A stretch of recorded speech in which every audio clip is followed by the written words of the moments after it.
Hey everybody, welcome back to the channel. Well, here it is, another day working on the Razor back here. So the last video I saw, I did last weekend, Labor Day weekend, I was putting new brakes all the way around the machine. Well, here we are the following weekend, and my limit straps that I told you about, they came in. They're still in the box, I haven't opened them yet. I figured I'd do an unboxing, show everybody what's inside. I ordered these from PRP, and I don't know too much. I know they're a very good brand for like seat belts and whatnot. But the limit straps, it says they're 4-layer limit straps, which is going to cut down on the amount of stretch and just make them stronger. I think they hold up to 7,000 pounds a piece, which way heavier than what this machine weighs and what kind of force this machine would ever put on those limit straps. But let me pause the video here. I'm going to cut this box open and I'll come back and show everybody what's inside. All right, so here we go. Box is open. And looks like it's got 4 bolts to replace the existing bolts that are in the shock. And they're extended obviously to extend them out away from the shock so the limit strap has something to bolt to. And here's the 2 limit straps. That's pretty much all that's in the box, so it should be a pretty simple, pretty quick install. I'm going to go ahead and, I don't know if I need to pop this tire or not. I probably don't need to pull it off. I can get to the shock here. And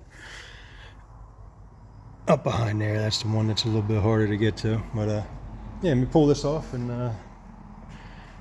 once I get the shock off, I'll come back and show you what's going on.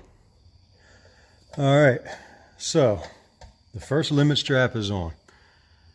As you can see here, it's tight because I got the suspension's drooped right now. But so what I don't like about these limit straps is, for one, there's no instructions in the box at all. I know it's just 2 bolts and a couple washers and 2 nuts, but first time ever putting limit straps on, I didn't know exactly how it was supposed to be set up. So if PRP is listening, which I know they're not because we're just a nobody, it would be nice if you just put a little picture in there or something like that. But for those of you that are watching what I'm doing here, here's the way I have it set up.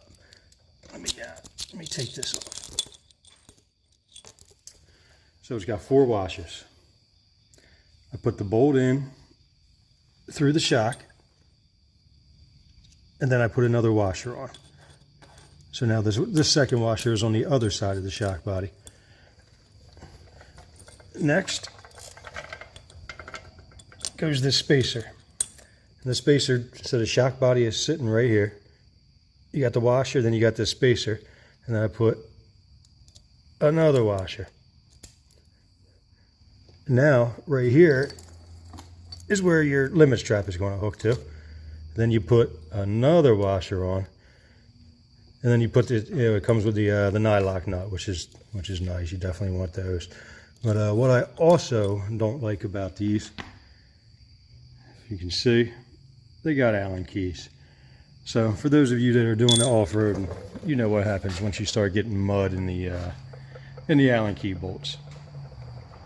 They strip out, they round out, and become a nightmare. So I'll run it the rest of this year, but I'll probably just go ahead and grab a couple bolts that are just regular hex head bolts and put them in, and you'll never have a problem with them. I'll get like grade 8s or whatever.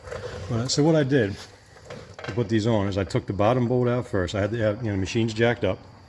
I took the bottom bolt out first, slid this new one in, put everything together like you see here, and just left it loose. Then I went up top, up here. You see, here's the bolt, spacer, and everything. I had the jack. I got my little jack right here with a 4x4. I jacked it up right underneath of this spacer that I got on the wheel. And that compressed the suspension, because if not, you would never be able to stretch the limit strap in order to get it on. So I compressed the suspension, got that one up top, loosely put on. Then I took all the tension off of the suspension and let it fully extend.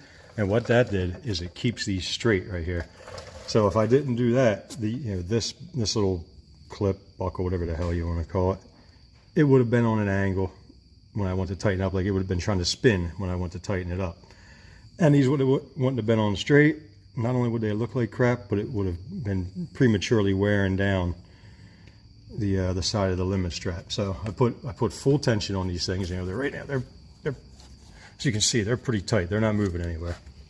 And you know, that kept them straight. And then I went ahead and tightened them up. I didn't torque them because I just tightened them to where they wouldn't tighten. You know, there's no possible way to tighten them any more than what they are without breaking something. So I don't know exactly what the torque spec is. If you that's something that concerns you, look it up and tighten them to whatever the torque is. But it's kind of, you know, it's hard to torque with an Allen key. But yeah, so that's the driver's side's done. Now I'm going to go ahead and bolt everything up and go ahead and knock out the passenger side. That'll be it. Hopefully after this, the machine's ready to go. I just got to check the air filter and do some, you know, some basic checkups. But here we come, West Virginia. So, all right, probably the next time I see everybody or talk to everybody, we're going to be down in Delbarton. Later.